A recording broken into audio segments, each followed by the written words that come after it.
Shekhar, welcome to the show, man. Thank you so much, Suyash.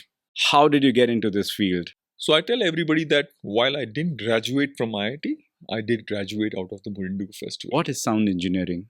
And what does a sound engineer do? According to most of the people, is that mic wala.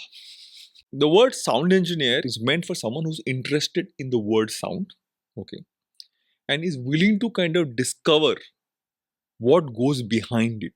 Everybody will be at some level an audio engineer and a video engineer because of the phones. I was given a film mix position in Ramoji Film City in early 2001. I was offered and I refused. But if I look back, it's a mistake. I think everybody should work in that live sound setup because there are certain things that you can learn on that job. Okay, you will not learn in a studio. कितना कमाते हैं sound engineers? काम अच्छा हो गया ना तो बहुत इज्जत कमाते हैं.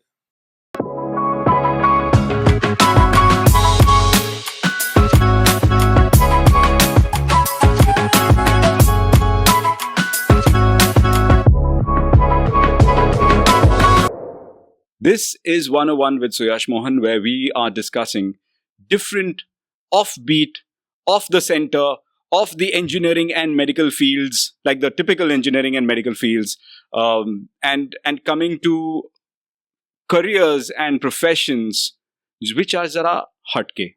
All right. And today we are talking about a field which is an integral part of the entertainment industry, but an industry in itself. All right, we're talking about sound engineering today. And today with me is a very senior audio engineer from the industry here. Some of his notable works, if you have noticed, are all the multi-mic setups, the complex multi-mic setups in the house of Bigg Boss. He's also mixed for some of the biggest bands in the country. And he's recorded musicians in places like cars and the worst sounding rooms and made them sound fabulous. Please welcome Shekhar Kusuma. Shekhar, welcome to the show, man. Thank you so much, Suyash. I just want you to tell me, what has your journey been? How did you get into this field? And what made you become a sound engineer? Suyash, before that, first of all, I would like to congratulate you and wish you all the best on the effort that you're making. I really like the place you set up, and I just hope this place is going to go places, more than going places. It's going to bring people here, and Thank you'll you. have probably a lot more of people like us in the similar fields, okay, to be exposed to the younger generation. Correct. And that's an exposure that normally doesn't happen in traditional homes. I come from a family which is full of like teachers. Okay, Right. my wife is a teacher. Okay, my mother was a teacher. My father was handling technical support in IIT Bombay campus. So I come from a family of traditionally educated, traditional jobs, government jobs, and when you come from that kind of a scenario, the normal tendency is to follow what everybody wants Correct. you to do. Okay. Correct. And that ends up probably being the road defined for every kid. Correct. I spent the first 33 years of my life in the IIT Bombay campus. Right. But while everybody was trying to study engineering or like any other traditional courses, I found my own course and I discovered myself there inside the campus. And that is thanks to the festival that used to happen there annually. Something, Which was Mudai. yeah. Right. But what used to happen in the IIT campus was you had this orchestras. In those days, it was called orchestras. You had these Orchestras. old bands coming and they would be performing all these Hindi film songs.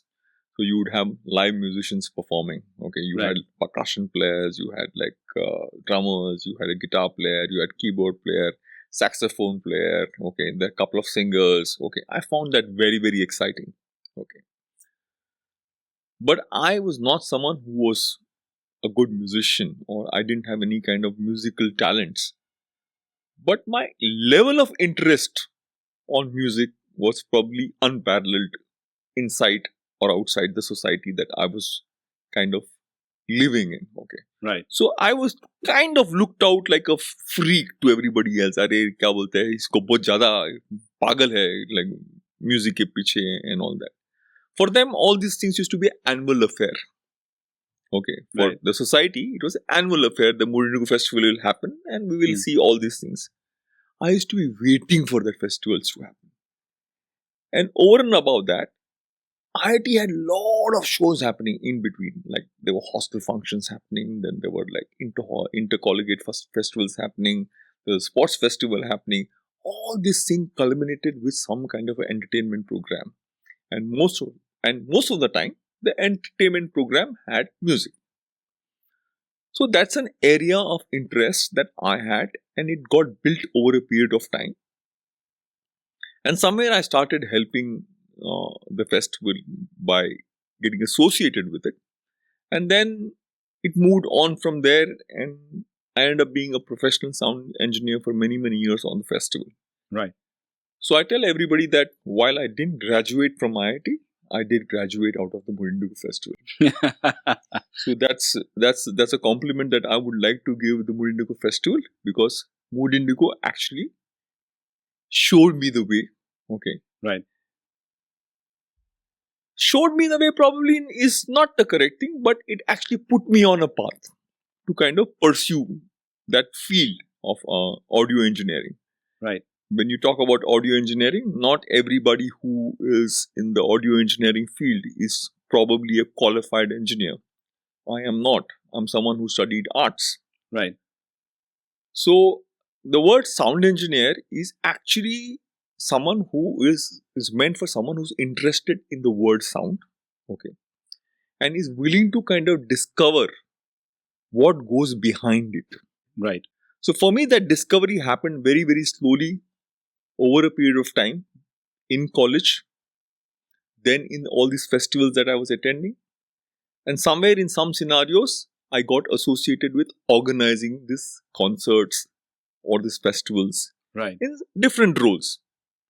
And then one day what happened is that there was a band in IIT, and one of the guys said, from now on, you are our sound engineer.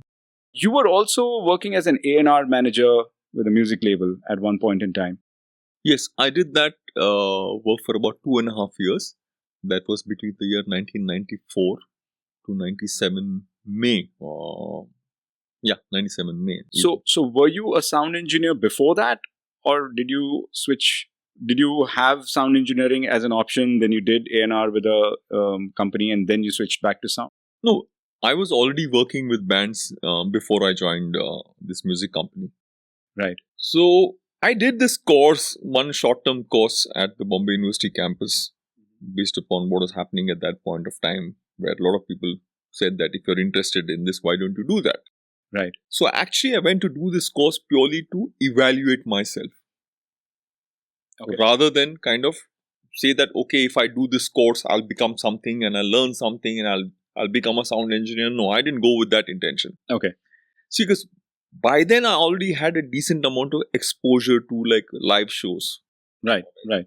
I had some basic understanding of very basic understanding of sound. Right. And I also had got some books that I managed to get from a lot of other sound engineers and some friends who had studied abroad. And also I had a lot of access to books in IIT Bombay campus. Right. Okay. So I had some kind of a practical knowledge, a bit of a book knowledge. So I wanted to evaluate myself where I stand. So when I went for the course, from the day one, I knew I was the topper on the course. Right. The reason I was a topper on the course is not because I went there to become a topper. It's purely because of the information that I had gathered about the subject out of the sheer interest that I had on the subject. Right. Okay. So when the teacher, when the professor taught us something, I was kind of aware of what they were talking about. But is this enough to be a sound engineer? No. Not at all. No. That is when I realized, when I started working in the studio. Okay.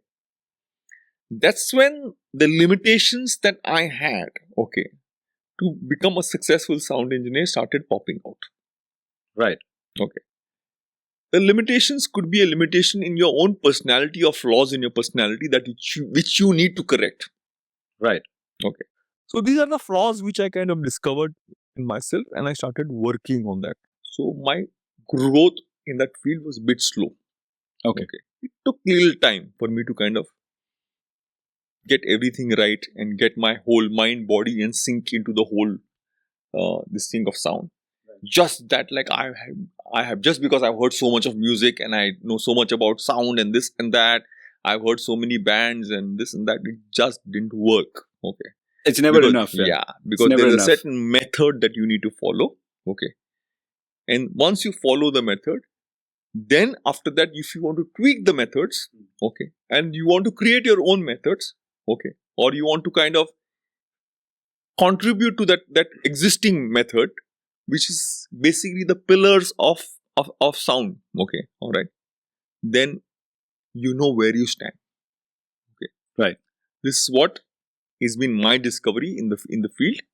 And yes, of course, it helped me like from there to grow into like a good engineer working in some of the best studios, then some of the best shows. Okay, name the top of the line shows on the Right. commercial television shows and all that. I have been associated with some point of time or the other.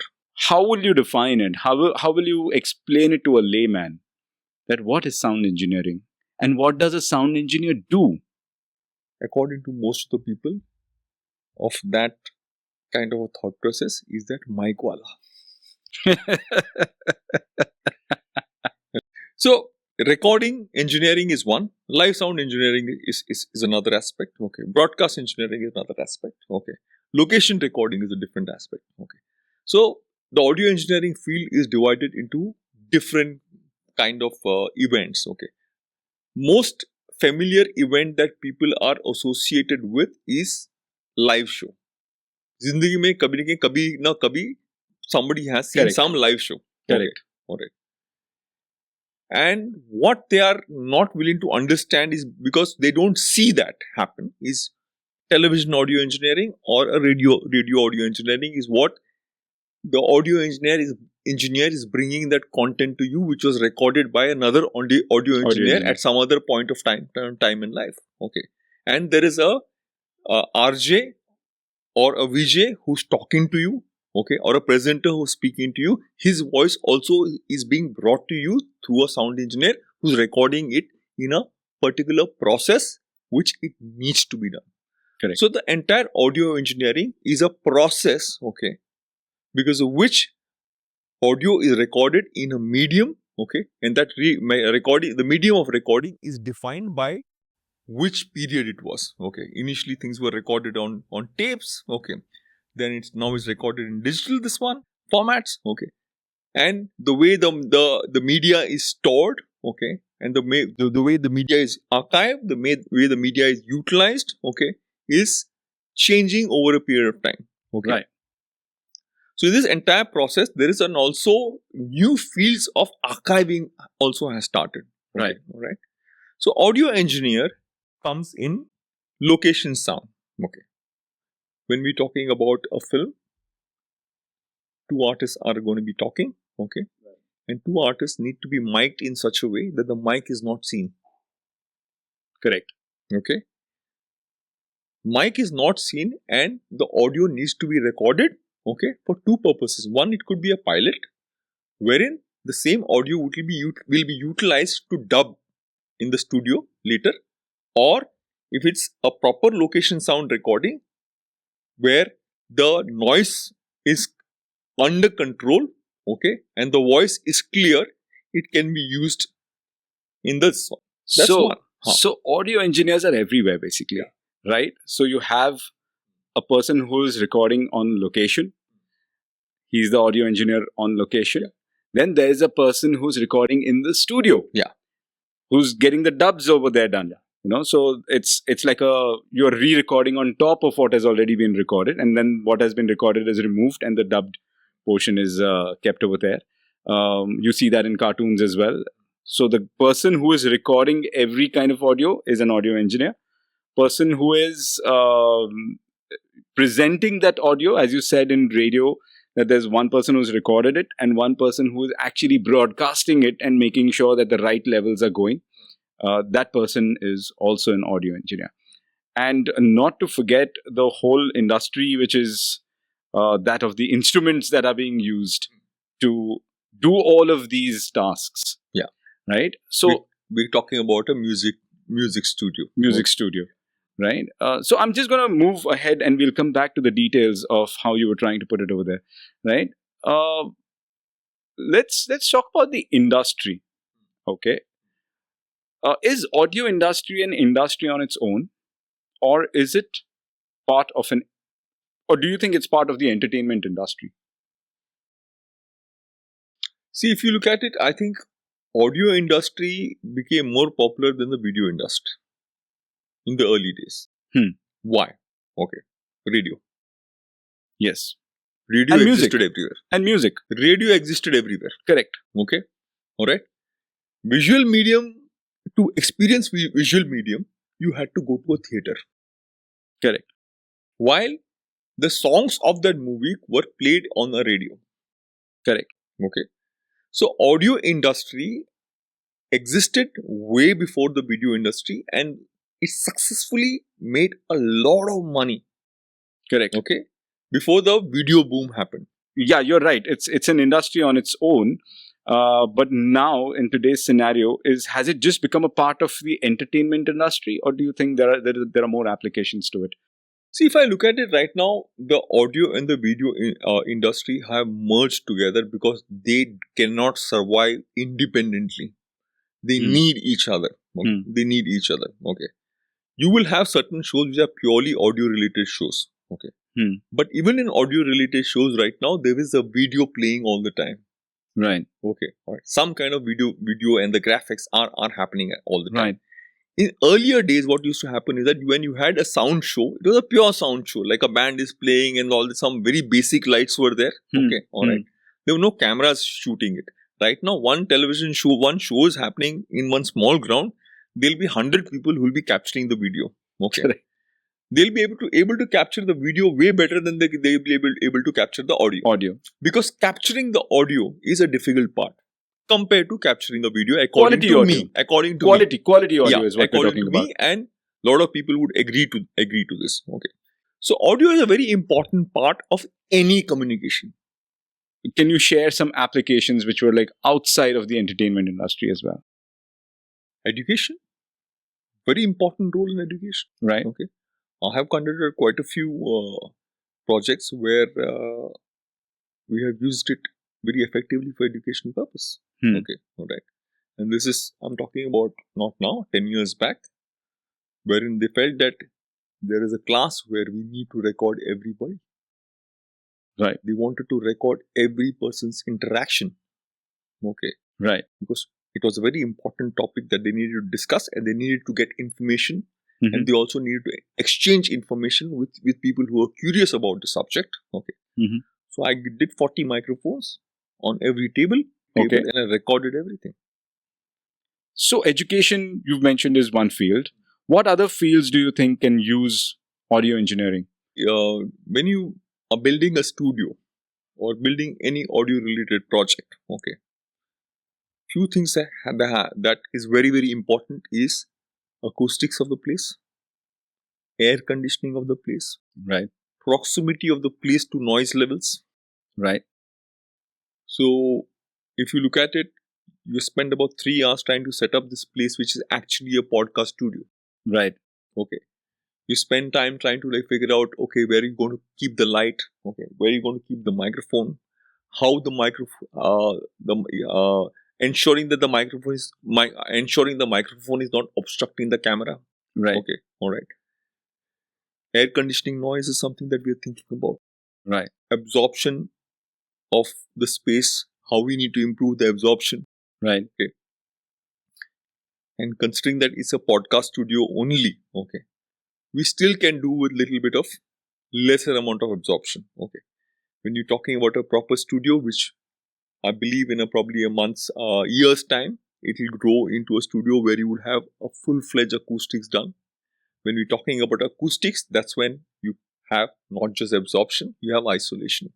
Isolation is an aspect wherein you have to ensure that the outside sound doesn't come inside, the inside sound doesn't go outside. Right. Outside sound coming inside, okay, is going to be noise. Right now, we just heard one small horn. Okay, it will be there on the recording. No, it won't be. Okay, Because the mics. yeah, correct. It's a dynamic microphone, so maybe it will not pick up. Okay. Yeah. But standardly it would pick up. Okay. Right? Yeah, like a very sensitive mic would pick it up. It will pick up. So this ambience is also a part of audio recording. Okay. In some places it's required. Okay. Right. In some places it's not. If the ambience level is beyond the prescribed levels, okay, then it becomes a noisy recording and probably not a broadcast quality recording. Okay. Right.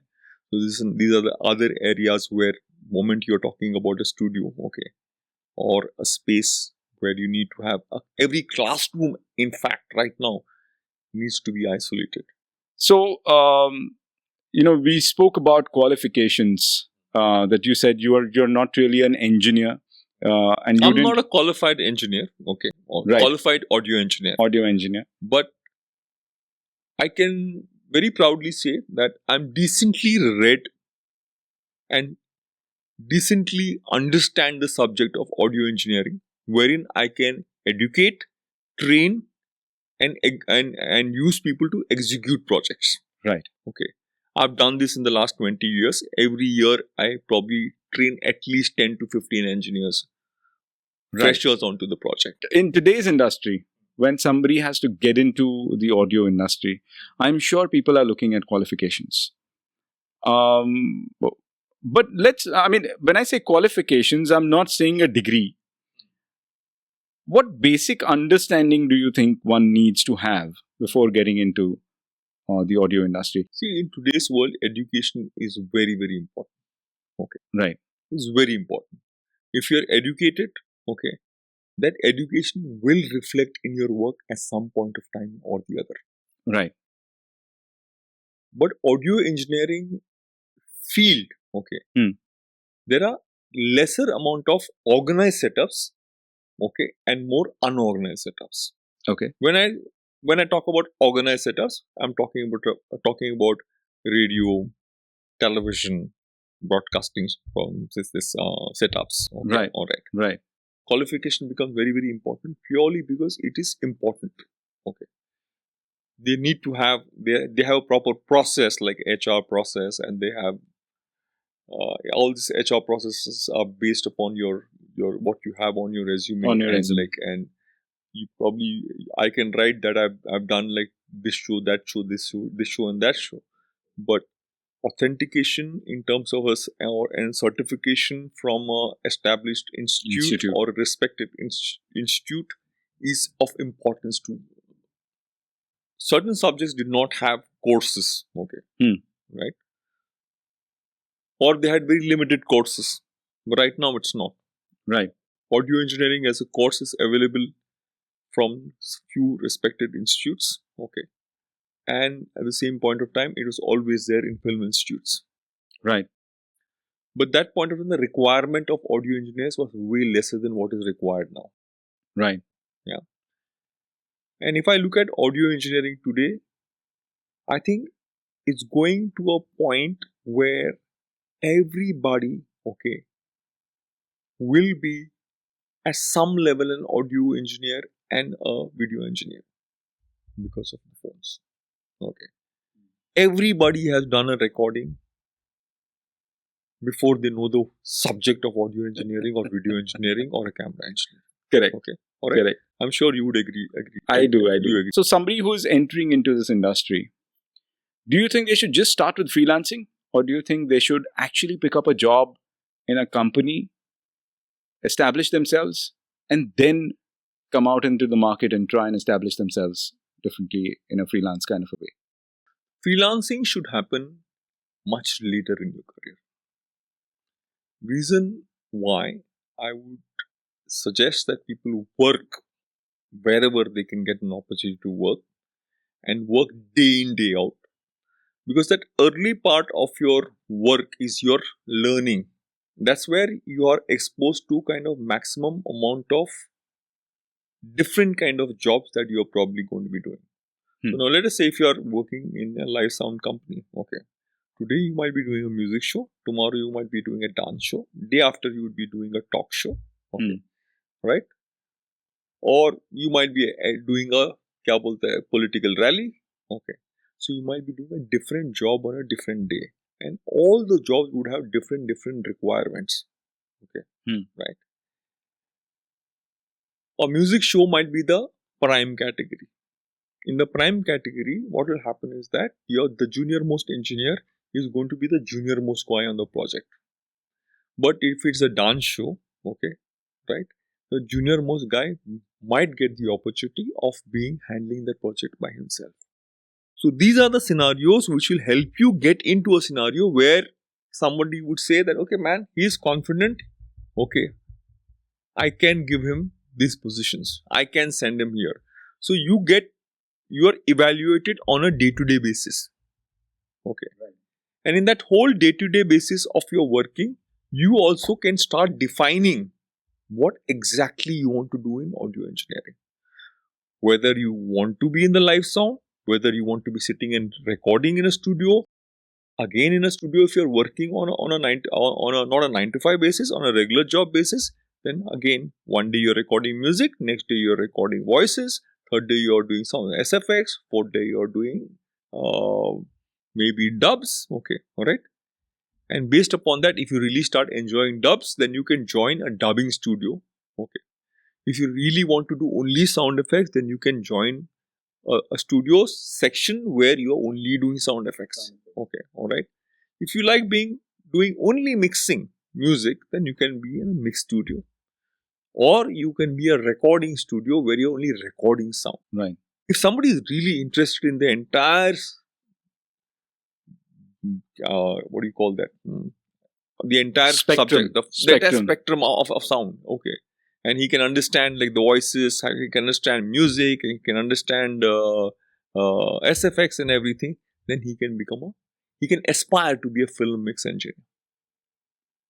Okay. In fact, I was given a film mix position in Ramoji Film City in early 2001. I was offered and I refused. Okay. Because I had absolutely no interest in doing film mix. I was only interested in doing music. Okay. Right. But if I look back, it's a mistake. At that age, I was getting to be in a film mix studio. Okay. I had no experience in film mix. But they said, okay, fine, you come and work with us in the music room and then try and see if you can do the film mix. Okay. So, the studio aspect is this. I explained the live sound aspect to you. Okay. Right. Then comes the television shows. Okay. Yeah. Now, television shows, again, you have the same thing. Someday you're doing a talk show. Someday you're doing a music show. Another day a dance show, or various kind of entertainment programs that can happen on television. Every show has a different kind of a challenge. Every show has a different kind of a requirement. Okay. So, if you're working in a place and then growing into a freelance engineer or having your own setup to do work, right, based upon your expertise, is the way to grow right now. Right. And presently, if I look at it, the entertainment industry is going through a major shift and a major change, and that happens every 10 years probably. So right now, the scenario is such that the studios are becoming smaller, moving into bedrooms, okay, and so people are able to kind of produce a lot of work inside the home and provide it to the main studio to kind of support a film mix or a OTT mix kind of a thing. That's the way I see a change and a shift happening. Okay. What do you think are dream jobs for people in the audio industry? I think people should start working in live sound setups. I'm talking about Roger Drago. Okay. I'm talking about Moran D'Souza. Sound.com. Sound.com. Okay. I'm talking about Manish. Manish, okay. Manish Manwani. Okay. And there's Nixon Sound, NG Sound. But that is if they want to work in the live sound setup. I think everybody should work in that live sound setup. Why do you say so? But why not start with a studio? Why not start with being a recording engineer in a studio? Because there are certain things that you can learn on that job. Okay, you will not learn in a studio. Like The daily rigging, where you put, like today you did rigging. Okay, the rigging is a very important part of a gig, because rigging is actually the foundation. Okay, right. If the rigging is correct, then everything else starts falling in place. If the rigging is wrong, nothing falls in place. So if you learn the rigging process, okay, all right, on a day-to-day basis, when you end up going to a studio, you are far more relaxed because you don't have to be doing those kind of jobs. Okay, right. But still, it's a far more easier job, and where you're sitting on a mixing console and recording a voice, and probably you're looking at a computer screen and kind of trying to like balance things with the help of a computer and with the help of the software that you're using and all that. I feel that is one job which I did not do in my life. The rigging part. Rigging part. Although I've been associated with a lot of live shows wherein I have kind of help set up and all that. Okay, but I didn't do that Heavy lifting, and the donkey's work. yeah, donkey's work. Because donkey's work also teaches you a lot, man. True. It teaches you a lot, and True. and it can be only be done at a particular age. You cannot say that, okay, now I want to do that. No, I can't do that. I missed that. I feel I missed that. I had an opportunity, I missed that. Okay, so I think that's a very good start. In fact, anybody who has worked in that kind of a background and has come to work with me, okay, I found them far more reliable.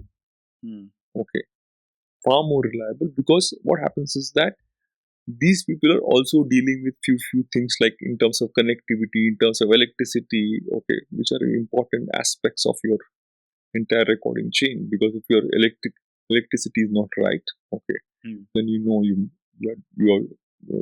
might be in a problem.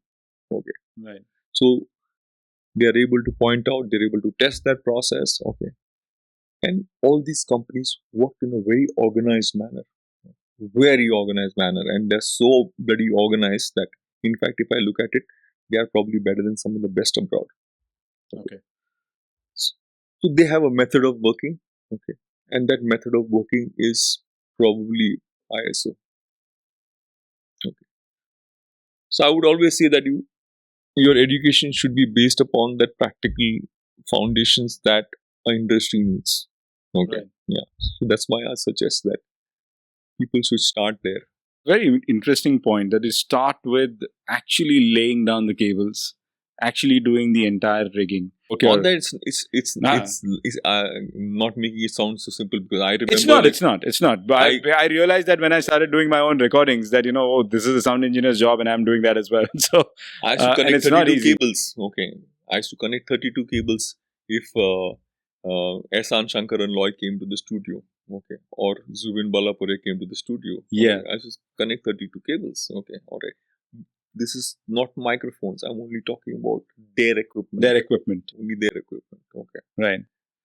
So there would probably be 8 microphones in that kind of a setup being recorded at the same point of time. Okay.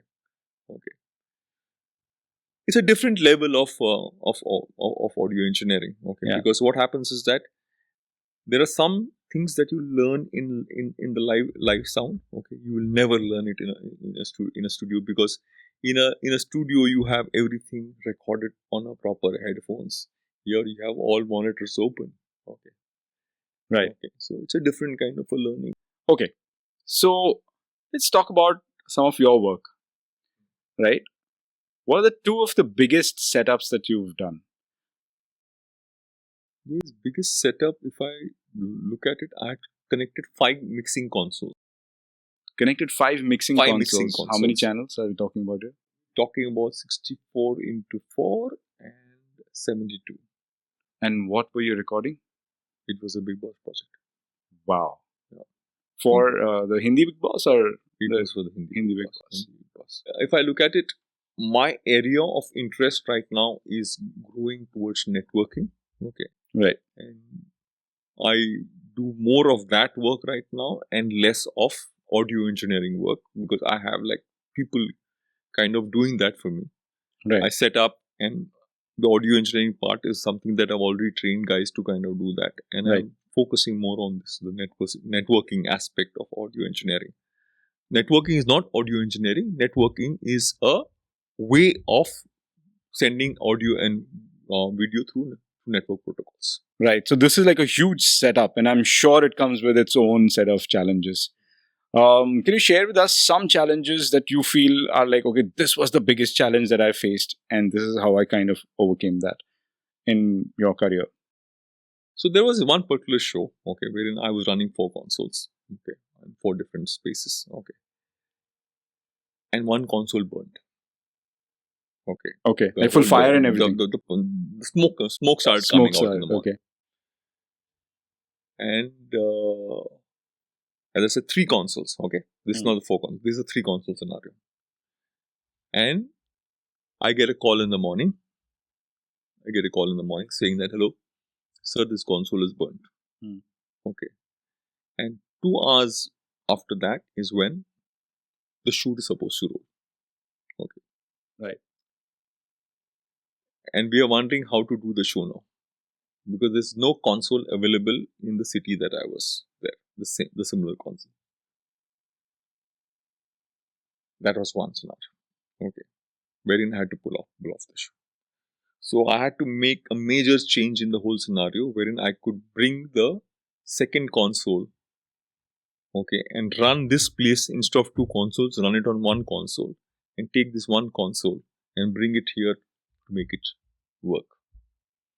It's a huge compromise on this side and huge compromise on this side to kind of get this thing done. So that was one thing. That was one very, very tough scenario. Okay.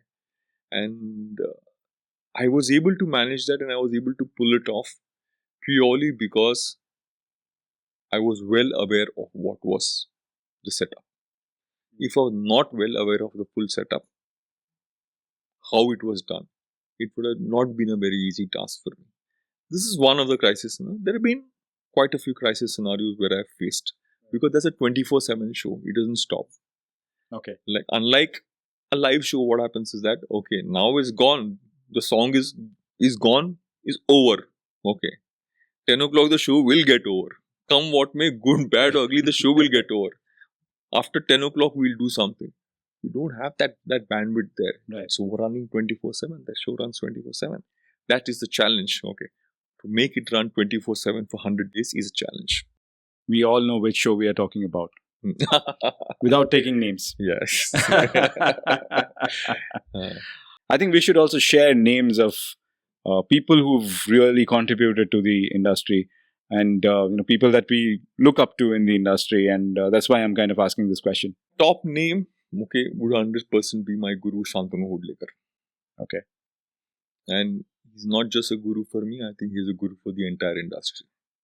He's Correct. someone who's very, very popular, someone who's respected, okay, someone who's valued, okay, alright, for whatever he's done in terms of recording, mixing, and also guiding, training, educating people. Okay, he comes number 1 for me. Okay, also on a personal front. And if I look at it, Farhad K. Daddy Barjor, okay, he's another engineer who also I happen to work with for a very, very long time. Okay, very tough guy. He made my life miserable. Okay. But when I met him in early 90s, okay, or mid 90s, when I met him, he was a most well-read engineer at that point of time. Okay. And even now he's like that. He's very well-read. Right. So he was another engineer which I can kind of Okay. now if I talk about live sound industry, okay, I have very high regards for Dane Das. Okay. Roger Trego. Yeah, correct. You were also there on that one show that we worked on, Meghala's show. Okay, all right. He's a very good systems engineer. Okay. The foundation of a live show is the systems engineer. Okay. After the rigging part, he's a systems engineer. Right. The systems engineer's setup defines how good the sound can be. Okay. And how easy he makes it for the mix engineer to mix the show. Right. So Dwayne Das is another engineer that I highly respect. Mujib Dadarkar. Okay. Mujib Dadarkar is another engineer that I respect because he's someone who's been successful he's also very well read. Okay. All right. Unfortunately, I worked with him. I had very little time that I managed to get to work with him. He's very, very well read and highly successful live sound engineer as well. Okay. And in fact, majority of the Zakir Hussain shows was done by Mujib Dadarkar with Vijay Benegal together. Okay. Yeah, I mean, I'm only talking about the engineers who I've been influenced with. Okay. For other engineer from a different time period, different place or different city, they might have different heroes or like they might have different people that they followed and they learned from. Okay. Right. So for me, these are the people that influence my life. So moving on, kitna kamate hain sound engineers? What do you think a beginner can make, and what do you think a successful, like as they grow and become and come to a certain stage in their career, say from 0 to 10 years, 15 years, what does a sound engineer make? Mota. I'm not asking about anything specific. काम अच्छा हो गया ना तो बहुत इज्जत कमाते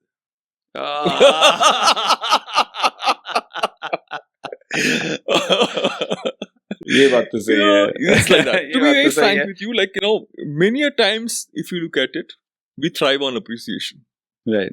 Where somewhere I think we are also like artists. Okay, artists को चाहिए रहते हैं ना वाह. Okay, correct. That really makes him perform better. Like right. Money, if I look at it, is a very subjective thing these days. It's not like it used to be before. But it's important. It's a very important. It's very aspect. important for. It's a very, very important aspect of this one. I'm fortunate that I was there at a time when the monies were decent. Okay. Okay. Right now, I don't see the money increasing. I see the money decreasing. Okay. Because if the contract value of a project was X, okay, and there is no 10%, 20% increase on an annual basis, and if the value has been the same, that means it's actually gone down, no? Correct. So that scenario is not there where people are paying us better. Okay. It is very important for a young man to be working hard and to be earning a decent amount of money. Correct. Okay. Yeah, you have a life where you have to do certain things, and you can be doing it only in that lifetime. You can't do it in the next lifetime. Correct. Okay. But money hasn't gone. I don't see that people are making a lot of money right now. Hey, what is a beginner sound engineer making versus what a established sound engineer 20, 30 years in the 20,000 rupees is a starting salary given to people who join a studio, join the first job. But considering it's not an organized industry, okay, people at times get paid lesser also. Okay. People get paid little more in some scenarios as well. Okay. It is like that. Right now I'm talking about the television industry is what I'm kind of associated with. I don't see the money increasing right now. Right. And I don't see the money increasing for anybody in the industry. Right. Okay. Because again, the industry is going through a certain amount of transformations. The way I look at it. But do you see that in the future? See, nothing is constant. True. Okay. Nothing is constant. Okay. So just before we leave our audience over here, Shekhar, what's that one advice that you would give to somebody who is just entering into this industry? Get into the field, discover yourself, define whether you fit into this industry in a year's time. If you think though you don't fit in, get out of it and do something else. Thank you so much, Shekhar, for being here. And thank you so much for sharing your experience, your knowledge, your insights, and your thoughts about everything that we've asked. And I hope this helps you, our audience over here, in some way or the other. So thank you so much for watching this podcast. This is 101 with Suyash Mohan. This is our first episode. If you've liked this episode, please like, share, subscribe, and do let us know what are the fields that you wish to know about. So you can put it down in the comment section, and I will try and find guests and experts from that industry, and we'll bring them here and we'll have a chat with them. You can even ask your questions that you have about sound engineering. If you want to ask me and Shekhar, we will try and answer those questions in the comments.